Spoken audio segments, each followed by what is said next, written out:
All right, so welcome to week four. We're building a nation now, not literally, of course. The first video lecture for this week, there'll be two. The first one will be on the market economy. Now, for business at this time, after the turning of the into the 19th century, this can be seen as a time of prosperity and progress. For the laborer, this time can be summed up really in one book title, From Artisan to Worker. And for anyone interested in reading more about the transformation that we see of labor and specifically of the social life of the American laborer at this time, From Artisan to Worker is, I think, the best work. Now, prior to this time, well, even during this time, of course, America is primarily an agricultural country. Our economy was based mostly on agriculture until well into the 19th century. But industry would begin to develop in the 1790s and would continue to develop throughout the century, eventually the United States being the leading industrial nation in the world by the beginning of World War I. But this came in small steps. The Industrial Revolution began in Britain in the mid-18th century. The American colonies were behind for a few reasons. First of all, an abundance of land, thus the focus on agriculture, and a scarcity of labor. Each of these really played an important role. There was a little need to invest in industrial production if the focus was on agriculture and there simply were not enough workers. And you've seen this a little bit early on, how there's a paucity of workers. That is what leads to indentured servitude. That's what leads to slavery in some cases. So these are reasons why the United States is well behind England and some of the other industrialized nations. Now, there's often criticism of industrialization. This can come from environmentalists because of damage done to the environment, which is true. It can come from socialists who believe that industry led to a widening gap of wealth. It can come from Marxists who argue that human history is the history of class struggle, and industry's impact on capitalism helped the revolution get to the next stage. This is part of the whole Marxist paradigm.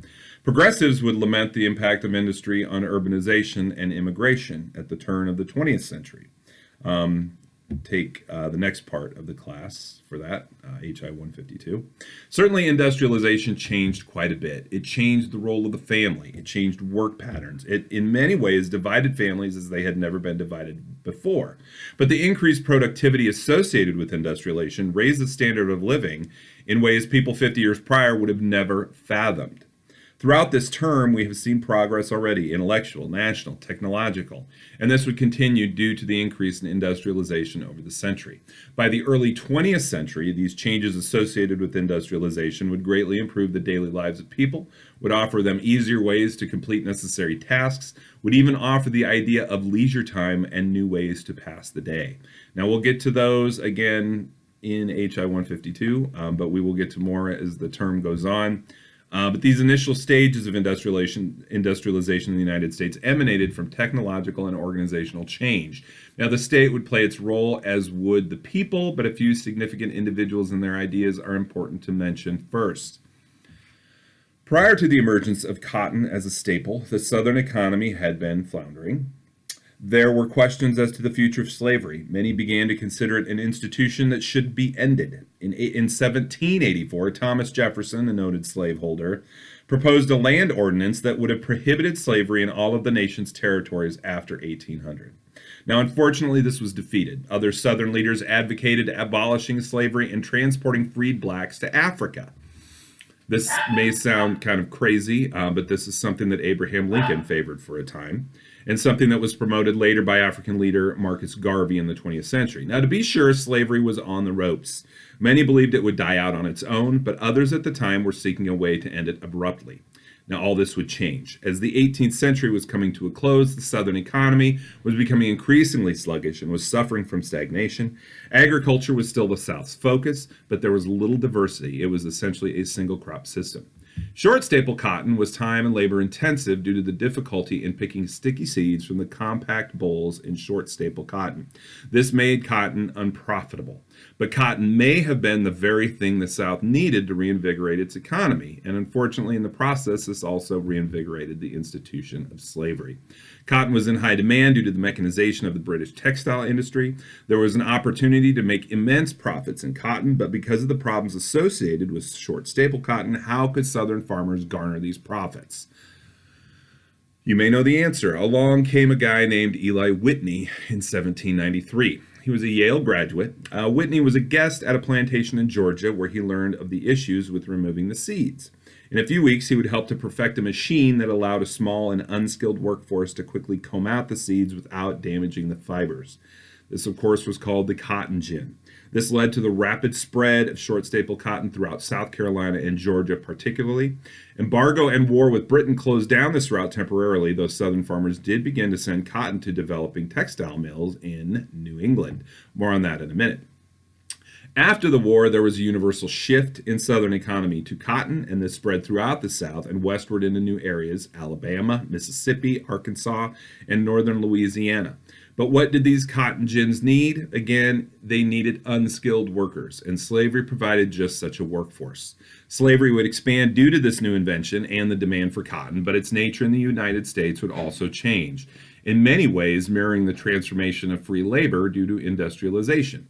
Now, prior to cotton's hegemony, slaves had performed a variety of tasks on plantations and often enjoyed a modicum of control over their work schedules as they completed tasks. Notice I'm saying a modicum of control. Of course, they were still slaves. Of course, they were still told what to do, but there was a little bit more freedom, a little bit more flexibility. With cotton, though, this changed. No longer did slaves perform several tasks or even control their work schedules. They were now regimented to work the machines to produce more cotton. They lost any control they had, which of course, again, was not much, and became somewhat alienated, working machines rather than performing personal labor, being active in their work, interacting with each other, etc. They were now simply cogs in a larger wheel of industry. Again, similar to what we see with regard to free labor. Now, more on this in a minute. Furthermore, these varied tasks were all but eliminated due to the progress found in other regions. Northeastern factories were able to provide clothing, shoes, and other manufactured goods at cheaper prices. Western farmers shipped pork and grain into southern markets at a low price. Plantation managers found it cheaper to simply buy these goods than produce them. So you've got kind of a push and pull here. You've got the cotton gin and this need for unskilled labor, so slaves go to do that, but also there's less of a need for them to do these other chores, these other tasks around the plantation, so they don't need to do that. So again, this frees them up more to do these goods. Thus, slaves no longer weaved their own clothes. They no longer worked the fields for grains or animal husbandry to provide food. They were now even more tied to the production of cotton, as they did not have these other tasks to perform.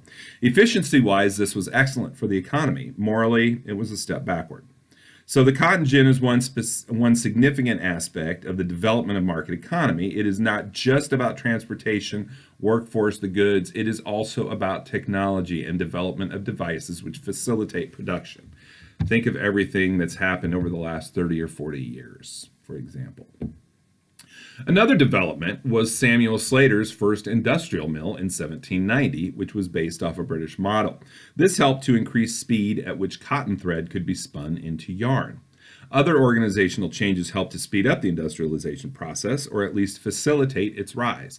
The outwork system, earlier referred to as the putting out system, initiated in which small parts of larger production process were carried out by people in their homes, thus providing for a piecemeal process of manufacturing. Obviously, these were tasks done by women. These are tasks completed by children. So while the husband or the father may be out working in the field, maybe he's working at a factory by now, the family can still stay at home, work, and produce via this outwork system. Now, the big change, though, comes in the new factory system. Work was performed on a large scale in a single centralized location. This ushered in major social change in the very nature of labor. First, socially, it meant that no longer did a family work together inside the home to complete tasks, as now the head of the family, almost always the father and husband, was now working outside the home. It was no longer an intimate group affair at home, but a splintering of labor. The husband or father at the factory, the wife, mother at home, working with the children, often taking in extra work to make ends meet. This definitively and directly impacted the family. Second, no longer did a person work and get paid holistically. Rather, the worker was now paid a wage.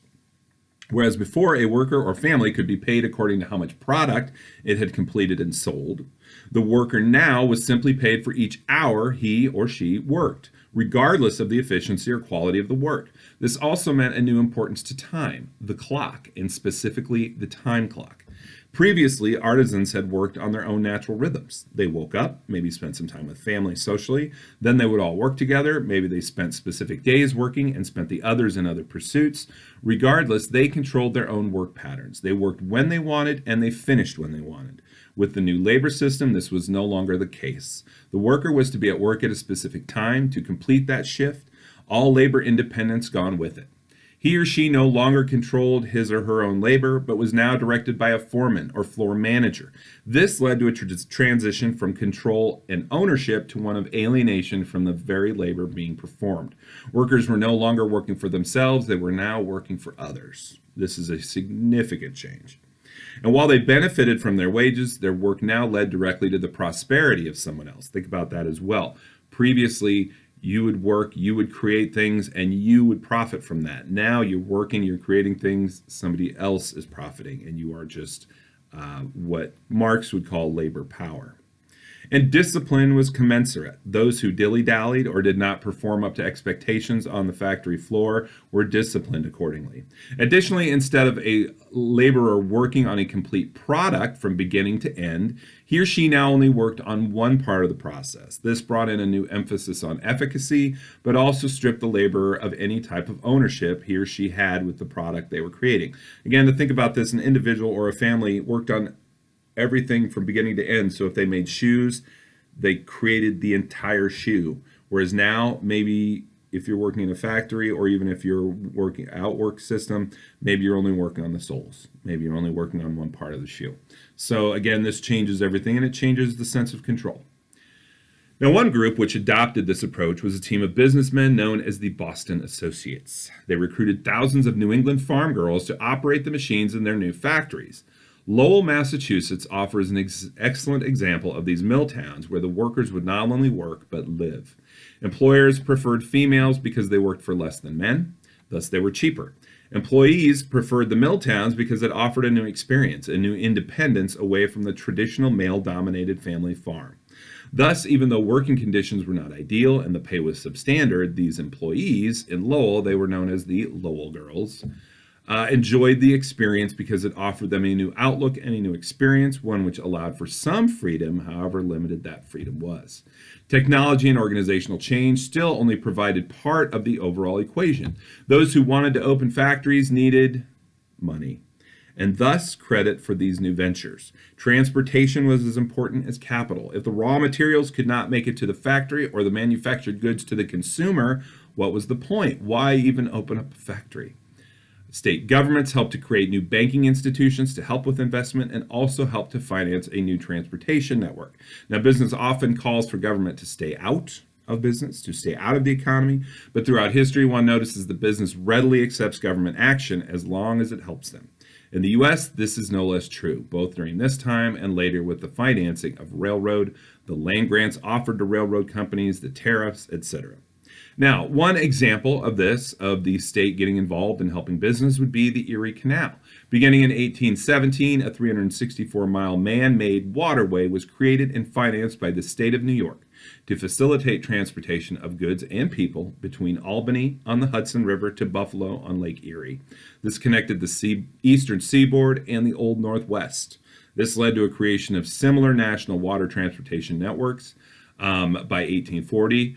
And this one which truly succeeded due to the development of the steamboat. You can read more about that, but again, these are kind of some of the basics that we see with the development of the market economy.